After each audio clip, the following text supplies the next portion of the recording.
Welcome back to another episode of the Hustle Nation podcast. Today, we're going to tackle a listener question. So, we get a lot of questions, and this will be something that we're going to do a little bit more of because everyone has questions about leadership. They have questions about what to do, how to be their best self.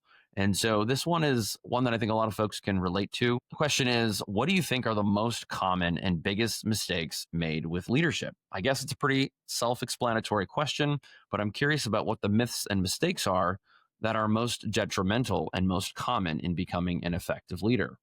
So, Dustin, I'm going to pass this one to you first, and then I'll give you my answer.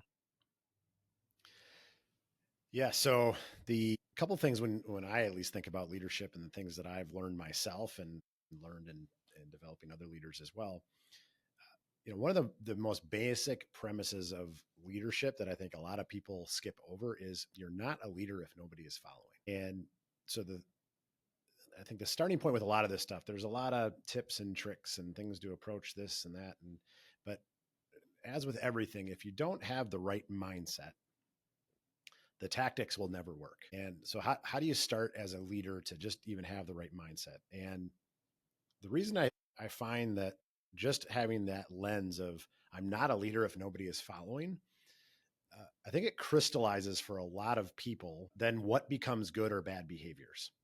And there's some that can cut both ways, but for the most part, that starts to really parse things out pretty clearly. So as an example, if I'm a leader worth following, what are the behaviors that you've seen from other people that you're like, oh, I want to follow that person, as opposed to what are the behaviors that you see of somebody that repels that, right? So as an example, no one wants to follow a leader that says one thing and does another, right? Super common. Now, I don't necessarily know that a lot of true leaders actually do that, but man, we know it when we see it, right? So that's an easy one where you can see like, okay, well, clearly I don't want to say one thing and do another, right? I don't want to say that I, allow this behavior, but then I just do it, or I don't allow this behavior, but then I do it myself. But I think if we look at like, what are some of the biggest gaps then, if somebody has that mindset that says, okay, I want to be a leader, how do I, what's the biggest gaps of, how to become a leader worth following? I think most people believe that as a leader, you have to be the one with all the answers and position yourself as the smartest person in the room. And when you do that, it's interesting. Now, that doesn't mean that leaders may not be very smart. It doesn't necessarily even mean that a leader may not have some of the answers. But I think from a mindset perspective, if you flip it to, okay, well, as a leader, what is my job really to do? My job as a leader is actually to help those around me to actually have greater success. And if, a lot of people talk about it as like servant leadership and things like that. And there's some good principles there for sure. But I think there are some misnomers there as well. I think the biggest gap though that people have is if they think that I need to be the smart person in the room or I need to have all the answers. And the reason I think that often happens is, where do we usually find our leaders? We usually find our leaders in somebody that's a very, very good individual contributor. They're very good at whatever their role is. And so then we promote them into being a manager, which doesn't necessarily mean they're a leader, but it puts them in a leadership position, the opportunity for leadership. And then oftentimes the reason that they got that is because, frankly, as an individual contributor, they did have a lot of the answers. They did have a lot of the right behaviors, right? That's oftentimes why they might get put in a position like that. But then when they get in that position, they have to realize their role is entirely different. Their role is entirely changed. And so now what you're trying to do is you're trying to help other people find the answers. You're trying to help develop other people, as opposed to just being the one that gives all the answers. Now, the other thing with being a leader is there is, depending on the role and depending, there is some additional responsibilities that you have as well, right? And one of the most critical ones in my mind is alignment around a vision of the future. And if you don't have that in your head and you don't have that being communicated consistently, then everything that you do is going to seem very, very random. But where does that start? Well, that starts with having a vision and having clarity and kind of building around it and things like that. but only if you still have that mindset of, I want to be a leader worth following. Because if you paint a vision of the future and it is dictated, not a lot of people like to go along with that, right? Not a lot of people don't want to be told what to do, right? And so if instead, if you have a vision, right, whatever that is, depending on your role, and again, this doesn't even have to be in a company, right? You can do this as a spouse, as a mentor, as a parent, right? Like, but if you paint this vision of like, okay, this is what the future could be for that person, right, or for that team, right, or a collection of the two. Now you've given them something to look for, something to shoot for, because I think a lot of times people may not have that. They may just not even know that that's possible. But then it's, how do you support them along the way? And you don't support people by just giving them all the answers. So I'll give one other kind of example. It's a lot easier for people to think about it when you think about it for your kids. If every time, if you prevented your kids from ever failing, if you prevented your kids from ever making mistakes, if every time they had a test for school, you gave them all the answers, that might help on the test, but it actually is going to kill them in the long run. Yeah. Well, that's true of all things of leadership. Now, that doesn't mean that you can't help them along the way either, right? Like, just as you might, as a parent with your kid in school, right? You might say, okay, well, have you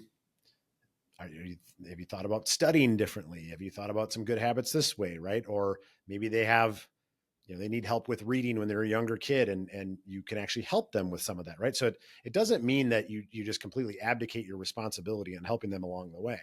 But I think far too often we try to be the answer givers, and what we're actually doing is not only not helping others develop, we're actually killing our leadership as well.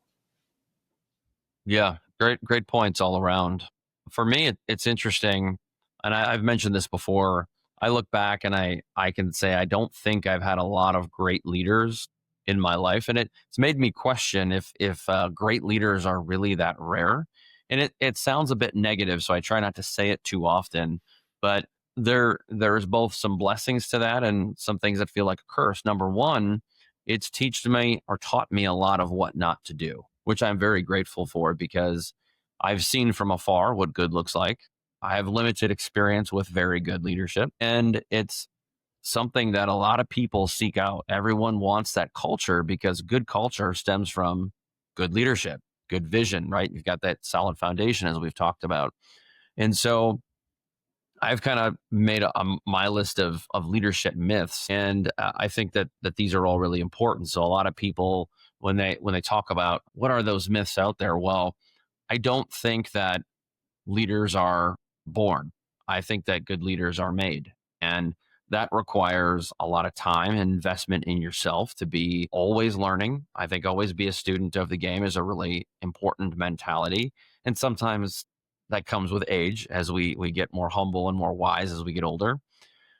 You had mentioned one about not having all the answers. I think a lot of people think, well, if I'm going to be a leader, I have to have all the answers. And that's just not true. In fact, I think that's what makes a great leader is when someone's humble and wise enough to say, look, I don't have the answers, but I may know people who do, or maybe I can ask some questions to help reveal what those answers are. I also learned really early on as I took on some leadership capabilities or leadership positions in my 20s and 30s, which was that leadership does not equal authority, nor should it, right? And so I found very early on that it takes time and it takes character and vision to build influence and get people to want to follow you. And I don't even like to think of it like following you, but want to work for you, want to be on your team. The other one that I've seen that I think is really important, because we're human beings, we are people, is I think a good leader needs to be vulnerable. And so often I've seen this on the opposite side is when someone's willing to open up and tell you, look, I may be a leader or maybe I might be successful. I might be, some people associate wealth with success. Doesn't mean everything's perfect in my life. So to be able to build a relationship on both sides, you're going to get people to open up and be vulnerable for you, but like anything, that's a two-way street. And so I find that vulnerability is really, really key in building a good culture and building a good team. The other one is good leaders never fail. I think that that's 100% false. In fact, I would argue that all good leaders have failed a lot. And the ones that proudly wear those L's on their sleeve and talk about them are the ones that, I kind of go back to Eminem in 8 Mile, where he talks about and lays out all the things you could possibly say that are negative about him. You're left with nothing to say about him because he's already proudly talked about that. And so I think it's important to piggyback off the vulnerability thing I just mentioned, that we do fail because we're not perfect. And that kind of leads me to my next one, which is I just hate the thought of perfect. I really do. I think that I learned a long time ago, and I've probably talked about this and referenced it with you, Beston, many times, is I learned in my 20s in a job interview with Quicken Loans as part of their Quicken Loan isms, which is a big part of their culture, that good is good enough. And they said, we specifically don't want anyone to strive for perfection.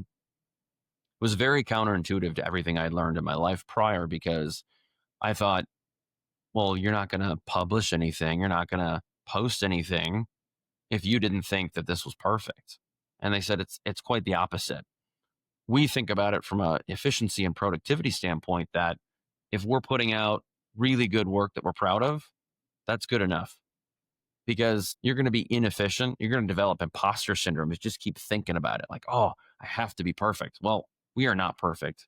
And very little that we do is perfect. And that's okay. Let's just be the best we can be. And that's important. I also think this is my final. Just to piggyback on that, when you talk about these things, I think the two buckets you can start putting these in is the difference between using personal power and positional power. So I think for so many leaders, especially, in organizations, right, where they, but not even that, I'll use parents as a great example, right? They lean on the positional power they have over their kids as opposed to the personal side. When you talk about, no one's perfect, the vulnerability, that these are all things that, because you're acting like a human, you're using the personal connection with people to ignite them and to lead them and to guide them, versus the positional side. Versus, and I mean, if you look at the worst leaders you've had, they all lean on the positional, have very little personal power. The best leaders in the world have all this positional power because they've accumulated it and don't use any of it. And that's why they're such great leaders. That's why, because they could use it. And it doesn't mean they've never used it or they will never use it, but they don't need to, because they've built up such connection and such leadership in the personal power side. And it's, when we look at, as you're going through these, like these, that's the buckets I continue to see. And I see it all the time with leaders. It's like, well, why is no one following you? Well, if you're using positional power, no one will follow you. They're compliant because they have to be, potentially, right? Your kids will be compliant for a while if you just tell them, it's the age old thing, like, well, why do I need to do that? Because I said so, right? Like, I mean, it's not, it's funny when you say it out loud, but the reality is, as parents, we so often do it, right? Well, and candidly, it happens in work as well. Well, guess what? It has the same reaction, right? Like, again, the kid might be compliant. The person you're in charge of might be compliant in the short run, but in the long run, you're not building that leadership. You're not building that buy-in. You're not building that culture. Yeah, that's a really good point. That's a great nugget that I think most people need to rewind and play again. There's one more I want to throw out there before I throw it back to you, is one that I learned a long time ago, and it's contrary to what a lot of people think, because we're told to treat people equally. And I think in leadership, that is false. And I mean specifically, there's different types of people. So I've led young people who are teenagers. I've led people when I was about in my late 30s who were in their early 20s. And that was the first time I realized that, look, my generation is different. I also realized that the generation before me is also different. And as you age, you want different things. You're working toward different things. And the best example I could give you is working in a digital agency with creatives. I didn't know it going into it, but my creative peers were generally speaking, more introverted. They were more intentional about what they did. They were very, very proud of their work. They tended to not want to, they avoided leadership. They avoided difficult conversations. So things like radical candor was very, very difficult to achieve. But if you juxtapose that to working with people who are in their 40s and 50s, it's a lot easier. You've calloused your skin more to saying, look, I don't want that in my life. I'm not going to work nights and weekends, or I'm not going to do those things. And you have to understand that everybody's different. And to get the best out of everyone, you have to understand who they are, what their wants are, which goes back to the vision guide, right? If you truly know what fires people up, you know what gets them to shy away from difficult conversations, from issues, you then have the ability to help them become their best self. And that is something that I think so many folks get wrong, is they just treat everybody the same. And if you do that, you're probably just going to get a very mediocre result.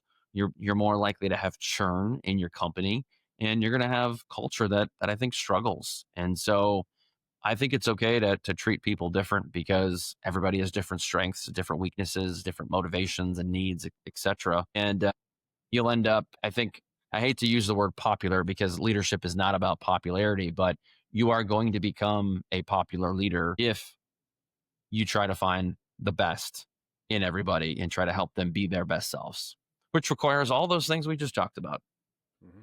Yeah, 100%. I mean, the idea of, so I also hate the word equal. And the reason being is because I feel like it's misapplied so often, right? So to your point, how you treat those you're leading. So there's like, how do you behave? How do you treat? How do you interact? Right? They're all like kind of some different things, right? And certainly there's some universals to the treating, right? Like if you treat some with respect and some with disrespect, not not a good behavior trait of a leader, right?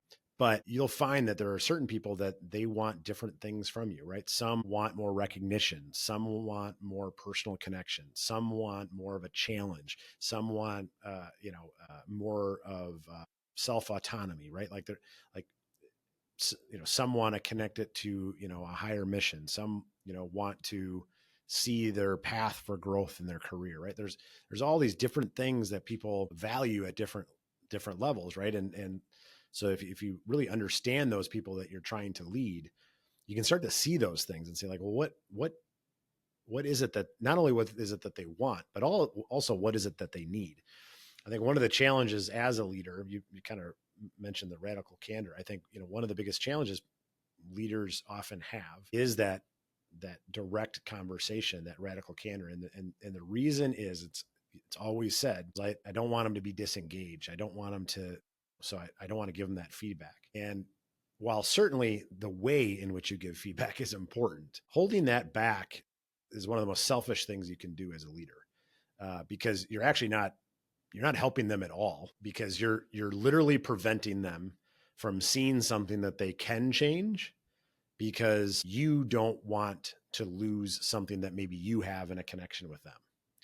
And this is where, when I talked earlier about, sometimes there's leadership traits that you can go over the top, right? Like when we talk about being a leader, the personal power, right? You can take that too far. You could take that to be, well, I just want to be the most liked leader in the world.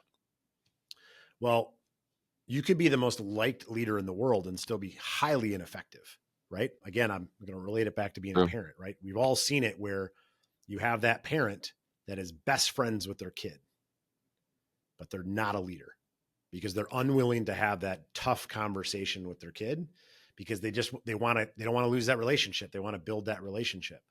And what you're actually doing is you're actually stymieing that kid, because that kid needs that feedback. They need that guidance. They need that insight, because that gives them the opportunity to change and adapt and improve.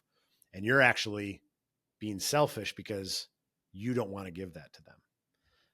And again, there's a way and a method in which to do that. But I think, as we look at just, again, leadership as a whole, that is oftentimes, as we look at how do we build that personal power, a lot of those things are built in those types of moments, right? In those difficult moments where you have to provide feedback, because if you truly cared about them, why wouldn't you give them that?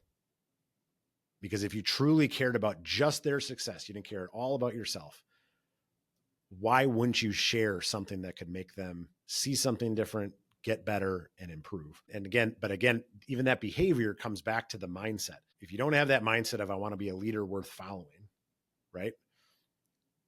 It's going to be really hard to get to that path, right? And what does that mean? The other thing with, why is that direct candor a helpful thing, right? Again, I think everything is easy to think about in a work or career setting, but it becomes so much easier when you think about it from a parent perspective.